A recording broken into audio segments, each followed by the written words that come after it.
Hello, everybody. Welcome to the first edition of the Zaandarbrow podcast. We don't know how long we're going to be, how to schedule it yet, but this is something we've been kind of wanting to try because I've done it before and it's a lot of fun. Yeah. So We're trying to do something new for this guy because he wanted to do a concise review, but this is Marvel's Avengers Infinity War. And there's a lot to say. Not enough for a review. Too much for a review. It's too much for a 10-minute review. Yeah. We're just going to be going in and going ham and cheese. So yes, you are now all going to be victims of our voices. Mainly mine. Mine's probably grating on you. Yeah. First of all, holy fuck was this movie a fucking roller coaster ride of emotions that I loved every second and hated it every second at the same time. Just from the fucking beginning, you're just like, okay, well, Thor is dead, Loki is dead, that's fine, everything is fine. And the one problem with this movie I have is that at the end of Thor, alright, Asgard is saved. At the beginning of the next movie, Asgard is destroyed. You are all destroyed. And my thing is that, is Valkyrie, because everyone's saying that, once you rewatch it, you have to look to see if, Valkyrie's body is there and everything, because, you still don't actually know if she's dead. First of all, rest in peace, Heimdall. I freaking love him. I'm so sad. I just really want to know, for sure if Valkyrie actually lived, because she was a badass. She was literally, one of the last surviving, real warriors of Asgard, along with, Thor and everything. So, Thor is still alive. Thor is the only Asgardian left. Yeah. Left. I firmly believe Loki's still alive. There's so many theories about it, and I just don't believe that Loki is that stupid. I don't think Loki would die that easily. Yeah, I just don't think he would be stupid enough to take on Thanos. He even knows how powerful Thanos is, and he's a god himself. I just don't see him watch. dying that fast. Everyone is trapped in the Soul Stone, and then there's Loki and trapped in the Tesseract. Yeah. Well, good to see you again there, brother. Yeah. As you can see, they've locked me in glass again. Yeah, pretty much. But can we just say that Hulk fought Thanos for a little bit? Mm-hmm. I didn't know that was possible, but apparently Hulk fought Thanos, but he was toying with him. But still, yeah. Hulk punched Thanos. And it's just one of those things where, even after, the whole battle and everything, Bruce tried to call on Hulk so many times, it just wasn't happening. That's how freaked out he was after. Because I'm glad. Because now we actually can see Hulk and Bruce are both separate brains. Yeah, they're Hulk totally is his own person. Yeah, Hulk has turned into his own form, and it's kind of like how Vision is kind of this culmination of Ultron, Tony himself, and Jarvis. So he's not the fact that he's and Bruce. And Bruce. I mean, so it's just he's a culmination of all these things, but he became his own person. It's kind of like how Vision became his own person after being created by Tony. Yeah. I love how Tony throughout this whole movie gets fed information, and Spider-Man's like, what happened? Well, he came to Earth to steal a necklace from a wizard. Yeah. That is the plot of this movie. Mm-hmm. Okay. I don't know if Doctor Strange gained more power from this movie, or he just gained more knowledge, because It's knowledge. He was more powerful than he was in the Doctor Strange movie. Oh yeah. Well, because Doctor Strange was his origin story, and him finding out how to do everything, and for Infinity War, some time has passed by since he was since he first became the protector of our universe. So yep, he's the new Ancient One. Yeah. And for me, Doctor Strange is every scene with him was some of my favorite parts of this movie. Oh my god! Especially when him and Tony got together, it's just one of those things where they're so they're so quick to step on each other's toes because Tony is such a douchebag. But I love him anyway. Yeah, I love him anyway. He was fantastic. Tony Stark was the greatest comic relief, especially when he called Ebony Moss Squidward. That was my absolute favorite. I'm scene. still crying. It's just so funny. I cried so much when that happened. Rest in peace, Squidward. Yeah, honestly. Ebony Moss is just such a douchebag. Out of all of the Black Order, out of the Black Hand, he's the worst. I still have a hard time believing that Black Widow beat the Black Order in fist combat. I do. I mean, okay. Yeah, sure. You're aliens that were trained from Thanos, but okay. Yeah. Honestly, Captain America's beard, you know. And like Tio was saying earlier, like Ebony Maw actually like tries to kill Thanos in the comics. yeah. He's just such a dick. There's a lot of people that have killed Thanos, but we're not here to talk about all the people that have killed Thanos, because for all we friggin' know, Mario probably killed Thanos. Boing. Like, this shouldn't have been called Avengers Infinity War. This should have been called Thanos Infinity War, because the whole story was with Thanos the Massacre. Gamora and her father half the time. Yeah, which I was also just like talking about with some people earlier and like figuring it out, because like if you like rewatch Guardians of the Galaxy, like Gamora's backstory is actually like very different from the story that they give us in Infinity War. So it's just like this is giant plot hole of like they adjusted Gamora's whole entire backstory just to fit Infinity War. So I'm just like, what is her actual backstory? Like, Guardians give us like the first piece, and then we got the second piece in Infinity War, or like, is it just like they just fucked up the entire one from Guardians and just made a new one for Infinity War? Like, in Guardians, they say she was a daughter of Thanos. But it's like they didn't specify if she was adopted, but I think you could really take a guess that she definitely was adopted, especially she considering looks so different. Yeah, her and Nebula both adopted. Yeah. Was Nebula adopted? Definitely. Okay. She's basically a robot at that point because she's like. Why am I a robot? Because I failed to train you in battle. Well, okay, rip my arm off. Yeah, Nebula's story is so tragic, and the fact that like Gamora and her's relationship like even furthers in this movie, and they're like more loyal to each other. I'm surprised Nebula got screen time in this movie, and I'm happy for it. Yeah, because Karen Gillan is like an amazing actress too. So like that was her since. Yeah, she's like even in Guardians 2, she was just so thrown to the side, and it's like, thank gosh, she finally got screen time. And holy heck, let me just say this right now: this was Guardians of the Galaxy 3. Yeah, pretty much with like how like. I'd say that each piece of Infinity War, like each, I'd say realm of the MCU has gotten their like shot, because you got part of it's in New York and in America, so like you get your part with Peter as Spider-Man, and he's getting the Iron Spider suit, which is badass. We're all gonna die.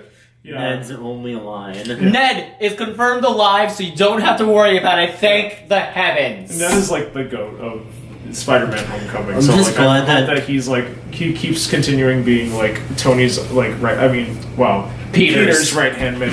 I'm just glad that Homecoming too, because Peter Quill and Peter Parker got along with pop culture. I love that. You know, dance. You know, like one with a dance off. Like Footloose? Yeah, it's like Footloose! Oh man, please tell me, is Kevin Bacon still the biggest star in the planet? He never was. He just never was, dude. I love that. I love Peter Quill. What do you... I'm glad we got to... I hate Peter Quill after this movie, but... I'm glad we got to visit other planets like Titan. Oh, yeah. Titan was a really cool... What was the snow planet they were on that the Soul Stone was on? What's the snow planet called?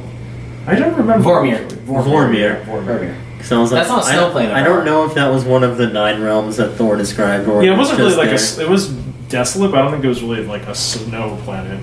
It was just really cool to see Red Skull and to see like what happened to him after. I thought it was. America. I thought it was. Yeah. Okay. Seriously. Holy fuck! Red Skull is still alive. This is the one character that even in comics he's thrown away so far under the bus, and then it's like, and the fact that they kept up his continuity and just showed that where he was after all this time is just he's been in space for 70 years. Yeah, it just really goes to show that like the MCU is really meticulous in like weaving stories like and putting them all together. Like DC needs to just learn from this, because like it's just a shit show at this point. Yeah. Like, I thought he was Death at first, because in the first Avengers after credits scene, it's like, the only person is to quote Death as Thanos turns around. I thought that was Death, but no, Red Skull. And I have just one question: what has he been eating on this planet. Honestly, I don't even think he's been eating. I just think it's like the Soul Stone. It's like, you know, the Soul Stone itself. It's like, dude, you fucked up. Now you're gonna guard me for the rest of your fucking life. Yeah. And for all we know, he could be just some kind of spirit form. He's probably not even like completely human. Who knows? It could be just like a physical form of his soul. Does Thanos bow to Red Skull because he was helping him? Or... No, more like Red Skull bows to him because Thanos has the stone. He's basically just spoiler alert that you probably could have already guessed by literally the trailer. Yeah. He has all the stones. Yeah. Like he was gonna get all the stones. Like you knew from the very beginning. Because that's also like the thing why I'm really, really glad they're doing a two-parter with Infinity War is because of the fact is even in the comics, Infinity War is so long that it's like yes we needed this first half. Yes, we did. I'm glad we got this first half. It really was something needed. Also, let's just talk right now. Rocket Raccoon, Groot, and Thor have the best dynamic the best ever. chemistry ever. Like it was so unexpected. Like Rocket Raccoon even having like a heart and trying to be caring towards Thor with that. Like, thank you. Yeah. Wow. Rocket got decent character development. I never would have expected that. And oh my god, Thor just like Groot's like final words to like Rocket, because like it actually like we'll get to that. We'll get to that. I am Groot, float away. We'll get to that. But anyway, Brow, your point. Okay, I have two opinions on Star-Lord. Yeah. They were so close to capturing Thanos on Titan. Yeah.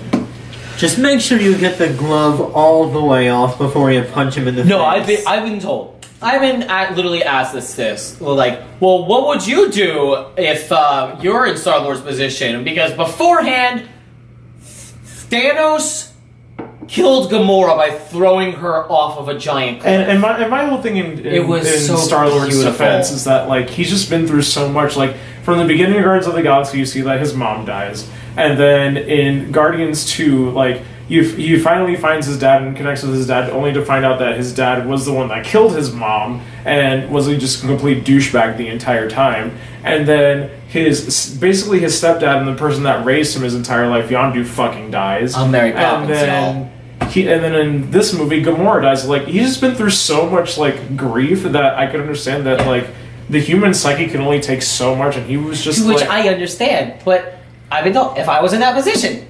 I would have waited for the Infinity Gauntlet to be right off, and then I would have started wailing on Thanos, so every punch that I threw hurt him to its full effect. Yeah, and that's like, and that's totally understandable. I just also can like understand where he's coming from. And at the same time, like Doctor Strange, like that scene, like right after either right after or right before, where this he's was like, the only way. Like he basically said that out of 14 million different outcomes, like only one of them is the one that we won, and like I'm pretty sure him looking ahead, he knew that Star-Lord was gonna do that. He knew it's all planned. Like he knew like everything that was gonna happen, and he knew that Tony was gonna be one of the sole survivors as well, and that like he was gonna be one of the ones to like bring everything back. Like he has it weaved together. Like it's gonna be a great. I would also like to throw out. Thing. Wanda and Vision, their whole arc. Yeah. Was the one that got me crying. And like I just can't help but feel for Wanda too, because she's been through also so much shit. Because in Civil War she feels like shit. Because, wait, you have to start beginning. In Age of Ultron, her brother dies. Yeah. In Civil War, she gets treated like shit because of accidentally killing somebody. Yeah, and like it starts this whole thing with the Accords, and you see the scene where Tony's talking to the mother of a guy that died in the building that she basically destroyed. So you just really feel for her. Like she's just trying to do the right thing. What did she do wrong? Yeah. Who did she literally? Why does she have to keep going through pain? And then she has to kill her boyfriend to save him. But actually, no, they had rings on their fingers. I don't think they were at that level, Brower. Yeah. She killed her husband. I think probably. Yeah. To save him, only for Thanos to resurrect him and kill him again in front of her. Yeah, it's just It got me so. And it's the entire sequence of that, just for it to end with Vision looking at her deeply and going, "I love you." Yeah. It wrenched me. Wrenched. Like, it But was. how about the whole battle scene? Just like the Wakanda battle? The Wakanda battle. Bro, this guy can vouch. Insane. He can vouch. As soon as it started, and like, okay, the battle's about to start, and then he's like, Wakanda forever. I'm just like, and then shit happens. It was all fucking lit. Thor comes down and showcasing of like all the tribes coming together and their fucking technology is just fantastic. I'm just such a stan for Black Panther and just everything that Wakanda is. It's amazing. Bucky Barnes picking up Rocket Raccoon just to circle around and shoot down the fucking Black Order of aliens. It's like, that was so fucking funny and awesome at the same time. And then we have Thor's new weapon that was made by Tyrion Lancaster. Yeah. Holy shit. That was awesome as well. Can we just say that I bet Peter Dinklage asked for him to be a giant in this movie. Yeah, he had to. Because his personality is so giant that like it just had to be like shown in a more like physical way. And I was like, it's just funny because he's such a midget. But so if Thor can take a dying star to his chest, and then he put his new hammer axe thingy into Thanos' chest, does that make Thor greater than Thanos? Yeah. In an aspect, yes. Because Thanos had all the Infinity Stones on him. I just love when Thor like actually came in and joined the battle, and Bruce just basically like fucking shot. He's like, "You're all doomed now. You're all screwed," and he just fucking comes charging in. So his new hammer made from Groot.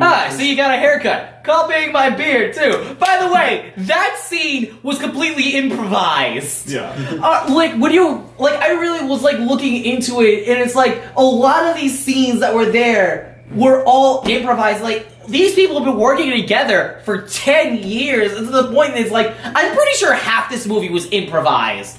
Yeah, and even like with like Chadwick and the cast of Black Panther, they haven't been there like as long, because Black Panther's like first official appearance was in Civil War, and then everybody like the remaining cast didn't come in until Black Panther. But just all of their like synergy and them working together, you would think that they've all been on screen for like 10 years. Like, it's just crazy how well they work together. Especially like one of my absolute favorite fight scenes in this was when it was a team up with Scarlet Witch, Black Widow, and Okoye against fucking Proxima Midnight. I can't get all these black people together, my favorite, Proxima Midnight. The way that fight ends, and it's like, oh my god, you didn't let either Okoye or Natasha have another moment of shine. You let Wanda take her out. Yeah, like Wanda's just like so much more powerful than she actually knows. Like, she can destroy and reconstruct universes, like, for all we know. Like, it's just, she hasn't tapped into like the like upper crust of her power. Yeah. Like, she has so much more power than and now we're at the and just like I also wanted to comment on like the side eye that Okoye gave when she was just like, she's been standing back there the entire time when she has this much power, and it was just amazing. Like, she's the epitome and structure of the modern black woman. And I love her. I love them. And now we gotta talk. He had the Infinity Stones, and then just this just like snapping and killing and destroying, and I thought there was going to be a lot more people safe, but just nobody was safe. Nobody was safe. Bucky was the first to go, which is something funny that someone brought up to me. Bucky starts fading away. Steve, he's dust. Yeah. His gun is gone. Yeah. No, like, his gun stays behind. His arm left with him.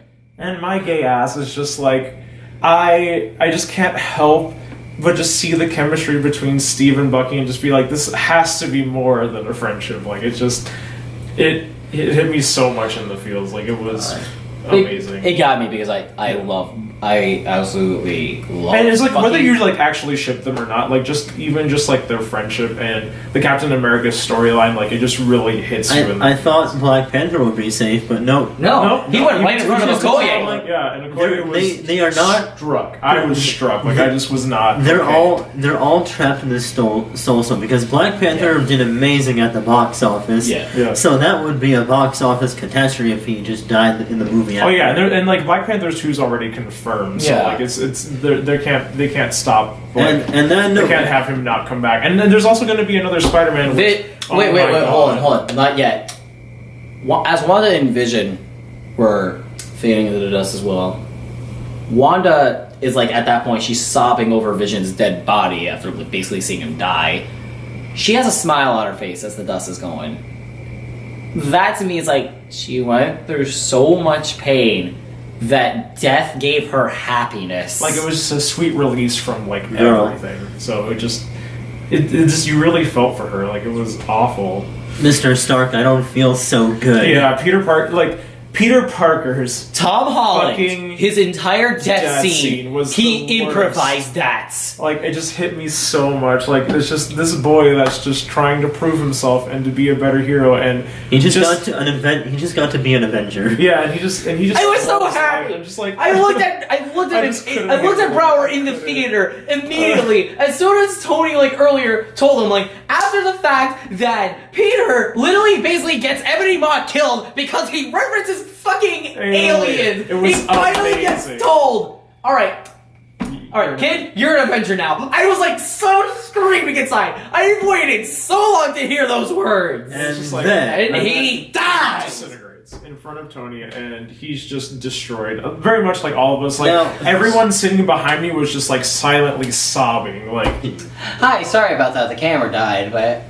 Yeah. Yeah. So back to what we were saying, the most tragic death in Infinity War. I'm still affected. I'm still not over it. It's I don't want to go. I'm like, God, that hurt. It's just one of the most amazing Marvel movies out of all of them, and I have to watch it again, and I just it's one of those things where it's amazing, but at the same time it's gonna hurt me watching it again. It reminded me of David Tennant's Doctor Who moment. I don't want to go. No, stop. Oh.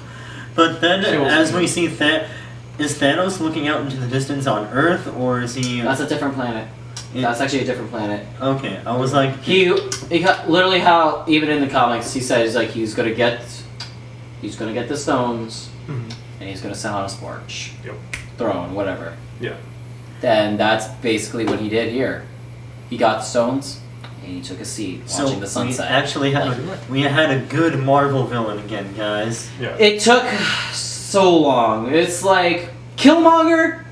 Okay, I actually saw him Yeah, Killmonger was an amazing villain for what he was, but at the same time with issues and the social issues and the messy reasons he was doing it for, even with all of that, you understood his point of view and you understood what he was standing for. But I just don't really see him as a villain by the end of it. It's just wow, this has really opened T'Challa's eyes into what Wakanda can serve just the black community besides everyone in Wakanda and just everyone around the world.